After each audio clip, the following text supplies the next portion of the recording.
आयानो Cozi का कठिन अतीत उसे ये सिखा गया कि किसी भी परिस्थिति में इमोशन रिएक्शन देना सबसे बेकार चीज होती है, क्योंकि जब तक तुम अपने इमोशंस के कंट्रोल में होते हो, पावर तुमसे दूर रहती है। सोचो, अगर तुम उस चीज के मास्टर बन जाओ जो तुम्हारी लाइफ को नियंत्रित करती है। हमें अपनी भावनाओं को उस व्यक्ति की तरह नहीं दिखाना चाहिए जो हर छोटी बात पर गुस्सा हो जाता है, जो सब कुछ तुरंत चाहता है या दूसरों पर चिल्लाता है।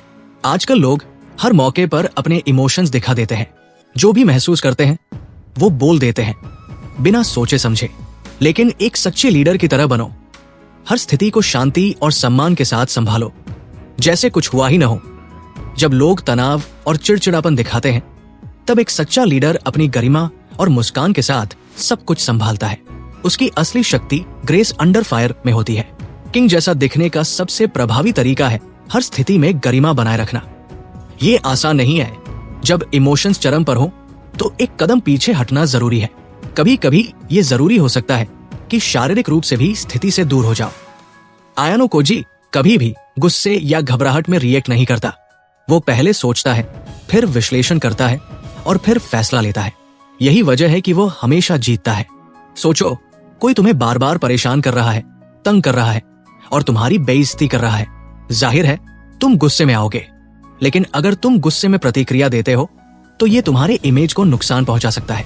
उस स्थिति में तुम्हारे इमोशंस पूरी तरह से उस व्यक्ति के कंट्रोल में होंगे, और जब वो तुम्हारे इमोशंस को नियंत्रित कर लेता है तो समझो कि पावर उसके पास है, तुम्हारे पास नहीं। ऐसे समय में सबसे अच्छा तरीका यही होगा कि कोई प्रतिक्रिया न दो। खुद से सवाल करो, क्या मुझे इससे फर्क पड़ना चाहिए? क्या ये मेरे समय और ऊर्जा के लायक है? ज्यादातर मामलों में इसे नजरअंदाज करना ही सबसे अच्छा विकल्प है, या फिर इसे समझदारी से सुलझाओ बिना अपनी छवि को नुकसान पहुंचाए। लेकिन जब निर्णय लेने का समय हो तो अपनी भावनाओं से दूर रहो। अटैचमेंट हमें सीमित सोचने पर मजबूर करता है। हम वही देखते हैं जो हमें चाहिए, भले ही वो गलत हो। आयानो कोजी का सबसे बड़ा हथियार है डिटैचमेंट। उसके पास खोने के लिए कुछ नहीं होता। वो हमेशा दीर्घकालिक सोचता है। वो छोटे छोटे बलिदान करके भविष्य में बड़े परिणाम प्राप्त करता है। जब हम किसी चीज से भावनात्मक रूप से जुड़े होते हैं तो हमारी सोच सीमित हो जाती है। हमें केवल वही दिखाई देता है जो हम चाहते हैं। डिअटैचमेंट हमें शक्तिशाली बनाता है, लेकिन इसका प्रदर्शन न करना ही बेहतर होता है, अन्यथा लोग तुम्हें कठोर समझ सकते हैं। हर इंसान कुछ सामान्य भावनाएं महसूस करता है, आनंद की चाह, दर्द से बचने की कोशिश। इसी भावनाओं का फायदा लोग उठाते हैं। पर अगर तुम्हारा दृष्टिकोण बदल जाए तो तुम बहुत कुछ सीख सकते हो। गलती करने पर निराश मत हो। सोचो कि हर गलती तुम्हें और मजबूत बनाती है। कठिनाई तुम्हें मजबूत बनाती है और ये तुम्हारा अस्तित्व है। जब कुछ मुश्किल लगता है तो दिमाग कहता है कि छोड़ दो, लेकिन यहीं पर तुम्हारी असली परीक्षा होती है। क्या तुम दिमाग के गुलाम हो या उसके मालिक? अधिकांश लोग आरामदायक स्थिति में रहते हैं, लेकिन यदि तुम उन चुनिंदा 0.01% लोगों में से हो जो असुविधा में भी काम कर सकते हैं, तो वही लोग वे होते हैं जो अनोखे परिणाम प्राप्त करते हैं। तुम्हारे प्रयास ही तुम्हारे परिणाम होंगे। जैसे मांसपेशियों को पुश करने पर दर्द होता है, लेकिन वो बाद में मजबूत बन जाती है, वैसे ही दिमाग भी है। इमोशनल कंट्रोल एक कौशल है, ना कि कोई उपहार। ये अभ्यास से आता है। जो तकनीकें बताई गई हैं, उन्हें इतिहास के महान व्यक्तियों ने उपयोग किया था। लेकिन अगर तुम सोचते हो कि एक वीडियो देखने से हम अपने इमोशंस को कंट्रोल करना सीख जाएंगे, तो ये गलत है। इसे बार बार अभ्यास करना पड़ेगा, ध्यान रखना होगा और बार बार लागू करना होगा, तभी ये आसान हो सकता है। इमोशंस हर किसी को महसूस होते हैं और तुम उन्हें पूरी तरह से नकार नहीं सकते, लेकिन तुम ये सीख सकते हो कि उनका सही तरीके से उपयोग कैसे करना है। अगर तुम दुख, गुस्से या निराशा महसूस कर रहे हो तो उसे पहचानो और उसे अपने मिशन के लिए उपयोग करो।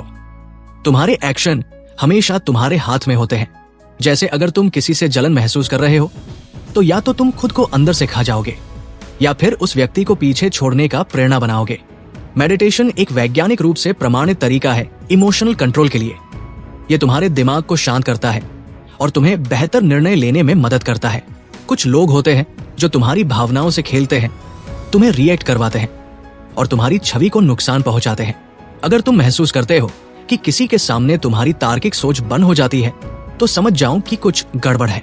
सोचो, तुम किस पर कितनी भावनात्मक ऊर्जा खर्च करते हो और क्या वह तुम्हारे असली उद्देश्य के लिए है?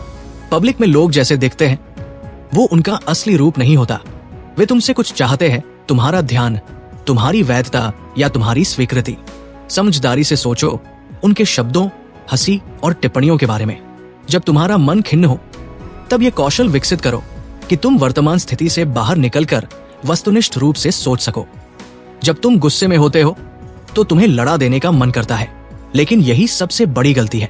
पहले की गलतियों को याद करो और सोचो कि भविष्य में इसके क्या परिणाम हो सकते हैं। निर्णय को टालना सीखो। इमोशंस के तहत निर्णय लेना बहुत खतरनाक हो सकता है। इमोशंस दिमाग को संकीर्ण करते हैं। तुम बस वही देखते हो जो तत्काल महत्वपूर्ण लगता है। जब तुम काउंट करते हो तो तुम्हारे विकल्प खुले रहते हैं। इतिहास के महान व्यक्तियों के अनुभवों से सीखो। जब कुछ बड़ा महसूस हो तो ये सोचो कि जब तुम अंत में होते हो तो क्या ये सब मायने रखेगा? अधिकांश समय ये नहीं करेगा। जब किसी ने तुम्हारी बेइज्जती की तो उसे भीतर दबाकर मत रखो। सोचो क्या फर्क पड़ता है? जब तुम किसी चीज को व्यक्तिगत रूप से नहीं लेते तो कोई भी तुम्हें तोड़ नहीं सकता। तो दोस्तों, अगर ये वीडियो आपको पसंद आया हो तो इस वीडियो को लाइक करिए। इससे YouTube इसे और भी लोगों तक पहुंचाएगा। मिलते हैं अगली वीडियो में। तब तक के लिए धन्यवाद।